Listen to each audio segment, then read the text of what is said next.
Nous, c'est Camille et Alison. Accompagnés de notre chienne Maki et de notre van Sony, on parcourt les routes de l'Est du Canada. Après plusieurs jours d'exploration de l'ouest de Terre-Neuve, on a découvert les premières traces vikings en Amérique du Nord. On a aussi admiré un joyau de la nature, le Western Brook Point, et tant d'autres choses. Mais le temps presse pour nous, il nous reste 10 jours pour découvrir le reste de Terre-Neuve, et on a encore tellement de kilomètres à parcourir. Dans un premier temps, il nous faut rejoindre Deer Lake pour tracer droit sur Twilling Gate.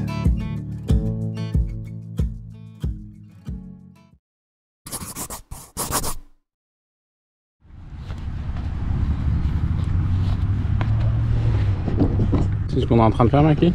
Tous les deux, pendant que maman est aux toilettes, on est en train de faire l'intro du deuxième vlog. Alison, un mot à dire pour l'intro du prochain vlog? On a de la route. T'as entendu, Maki? On a de la route. Parce qu'on a plein de choses à voir. Non mais c'est déjà fini. Non mais non, mais on va faire le mess. Ah oui, t'as des trucs dans les dents.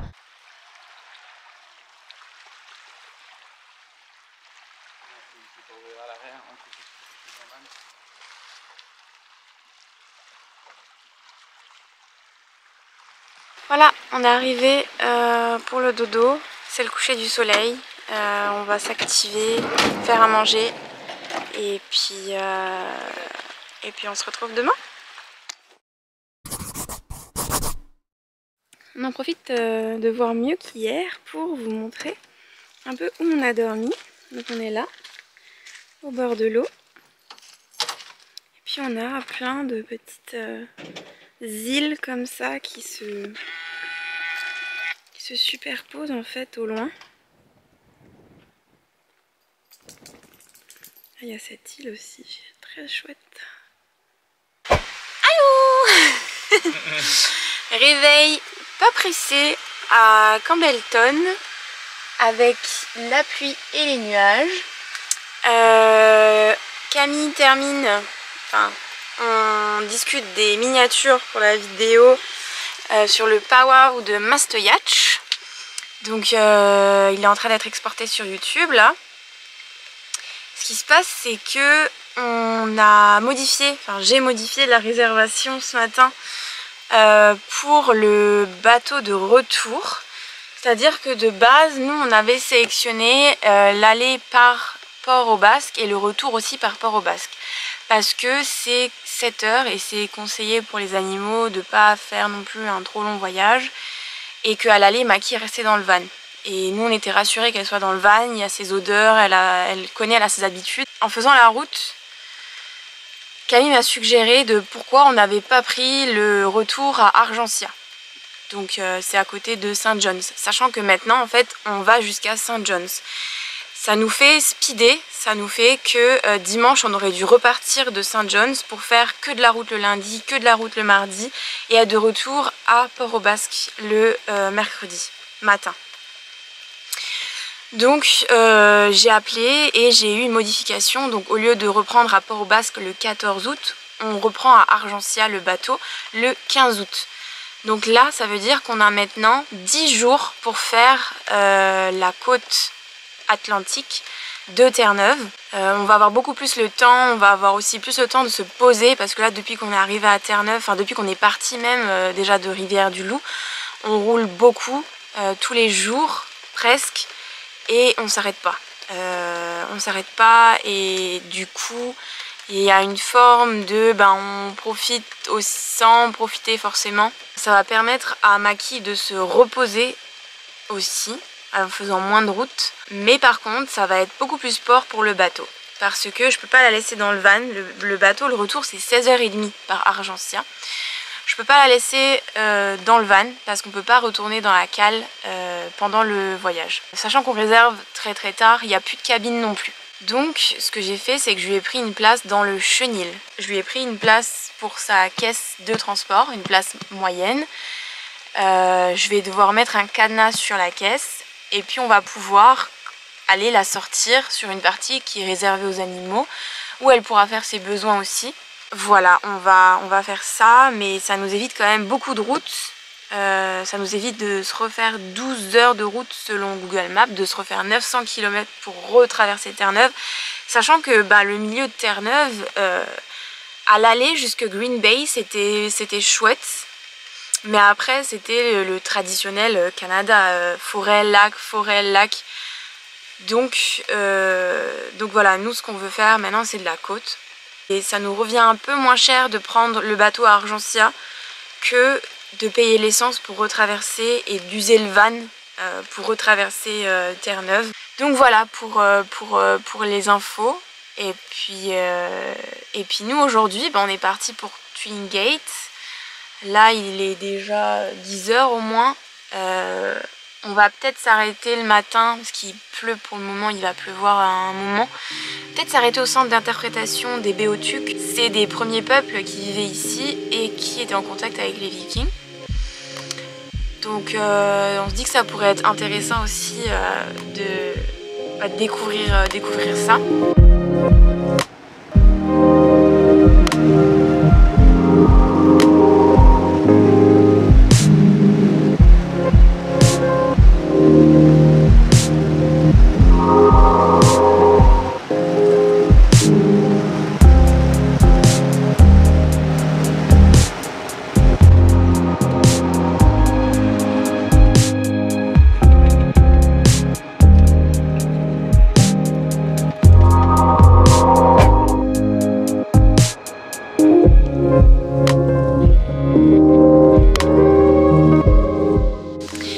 Rapidement, du coup, le musée retrace ce que des personnes, dont les archéologues ont appris sur ce site des Beothuk. Les Beothuk, c'est un peuple, du coup un premier peuple qui vivait dans cette partie du Canada. Alors sur ce lieu-là, ils ont trouvé que les ancêtres des Beothuk occupaient déjà le site en l'an 1000 et les Beothuk, eux, ont eu une activité dominante sur le site entre 1650 et 1720. Ils ont trouvé 11 emplacements de maisons mais n'en ont excavé que 4 et dans ces 4-là, ils ont déjà trouvé 4000 artefacts. Des pointes de flèches par exemple, mais aussi beaucoup d'objets qu'ils prenaient aux Européens. Comme les Européens, ils ont commencé à arriver vers 1500, mais les Européens, pendant un certain moment, ne faisaient que des allers-retours. Ils venaient pêcher, ils s'installaient en décampement, puis ils repartaient avant l'hiver. Donc au moment où les Européens repartaient, en fait, les Beothuk allaient dans les installations et allaient chercher ce que les Européens pouvaient laisser derrière eux. Une fois que les Européens se sont installés sur du long terme, ça a été de plus en plus compliqué pour eux. Il y avait une compétition au niveau de la côte pour la pêche et puis ça devenait dangereux, il y avait pas mal de confrontations. Du coup, ils se seraient rabattus plus dans les terres, mais là, ils n'auraient pas eu la quantité de nourriture dont ils auraient eu besoin et petit à petit, ils se seraient dispersés, auraient disparu.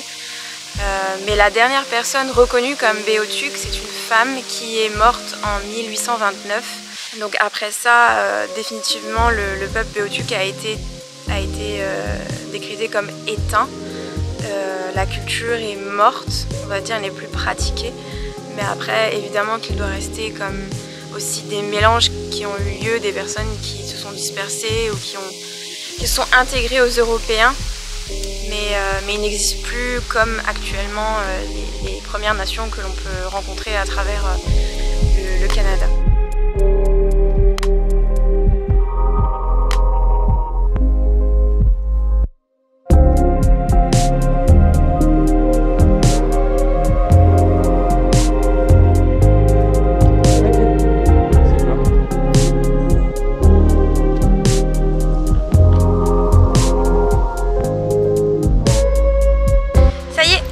À la fin de la visite, on est très content d'avoir fait cet arrêt. C'était pas du tout prévu. On s'attendait pas du tout. On se demandait si ça allait être cher, si ça allait être bien fait. C'était pas forcément trop attrape-touriste aussi. Et puis en fait, ça allait. C'était 6 $ par adulte. Il n'y a pas énormément. Il y a juste ce qu'il faut pour apprendre, sans non plus avoir trop d'informations techniques. Et puis la balade est très chouette, elle est très agréable. On a pu emmener Maki en plus, donc très content de cet arrêt. Puis là du coup on repart pour Twin Gate, enfin.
objectif de la journée. Très bien, on a atteint notre objectif de la journée.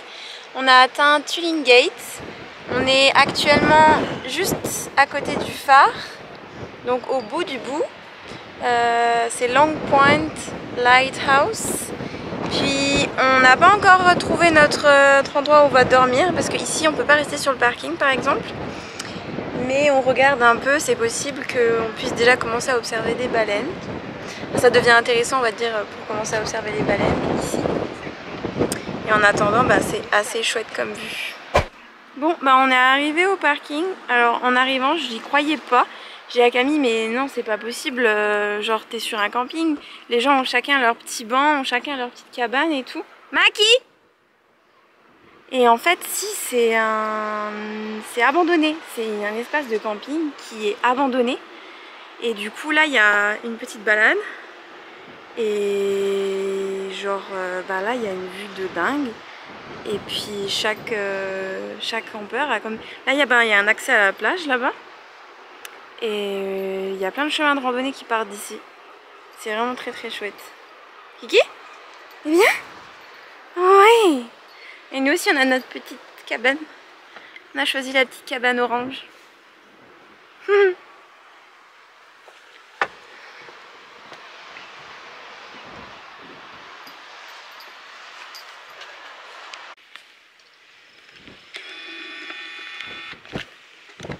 Voilà, petite exploration pour ce soir, mais on va pas trop traîner parce qu'on a envie de se poser.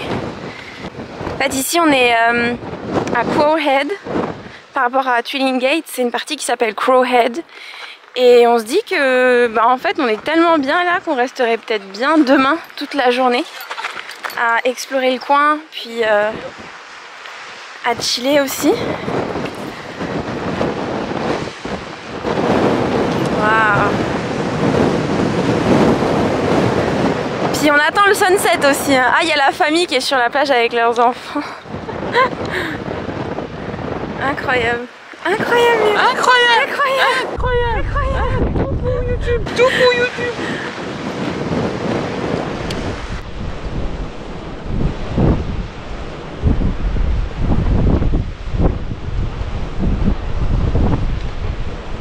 Stay.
Bon matin, ce matin, donc on est mercredi 7 août, on prend les choses un peu chill, enfin chill quoique, vous allez...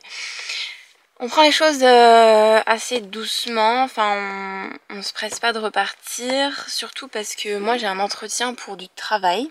Donc j'ai mon entretien à 11h30, là du coup j'ai viré Camille du van. J'ai viré Camille du van, je vais me recentrer sur mon entretien. Je vais essayer de faire abstraction du bruit des vagues et des oiseaux dehors. Et puis Camille là il est parti avec Maki du coup. J'espère qu'il va vous faire de belles images de ce qu'il aura déjà vu ce matin.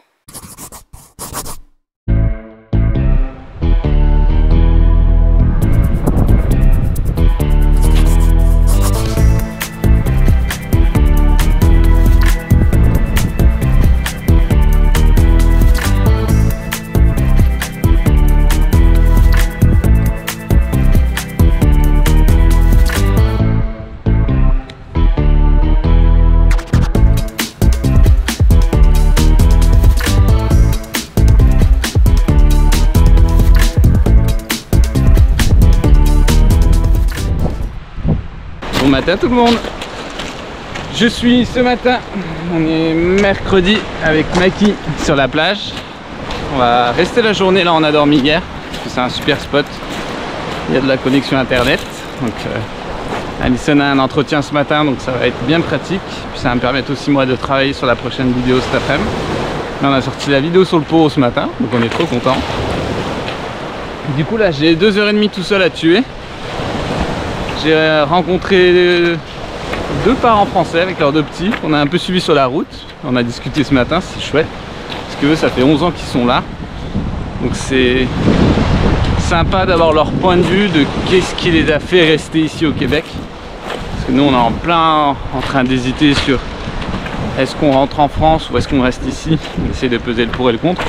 Donc c'est trop bien d'avoir leur point de vue à eux, d'avoir un point de vue. Et puis là bah on va faire tranquille ce matin avec Maki. Et puis on va peut-être vous montrer des images ou pas, on verra.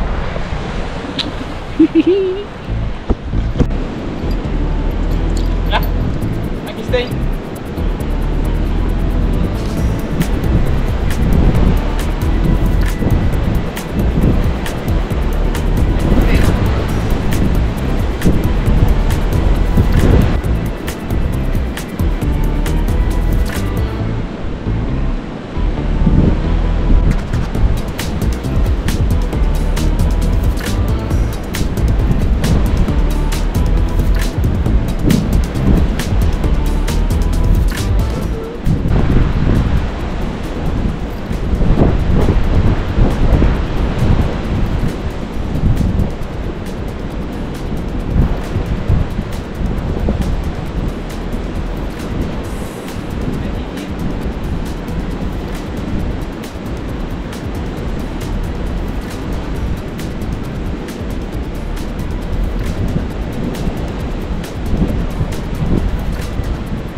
On est au bout de...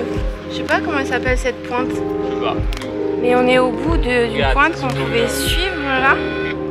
Puis ça y est, on est installé tout au bout. Et puis on peut observer des souffles de baleines là. Par moments on arrive un peu plus à voir leur corps.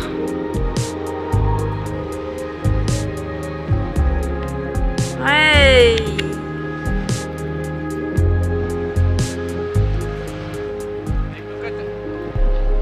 Il est gros ça.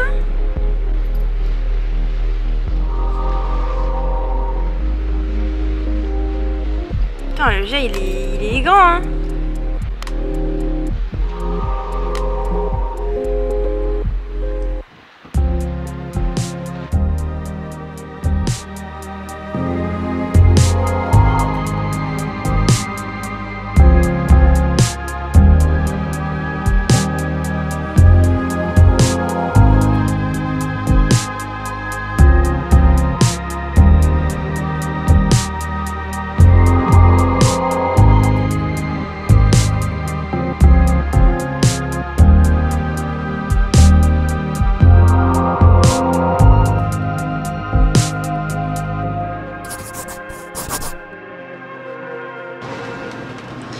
Bon matin, ça y est, on repart de notre spot idyllique.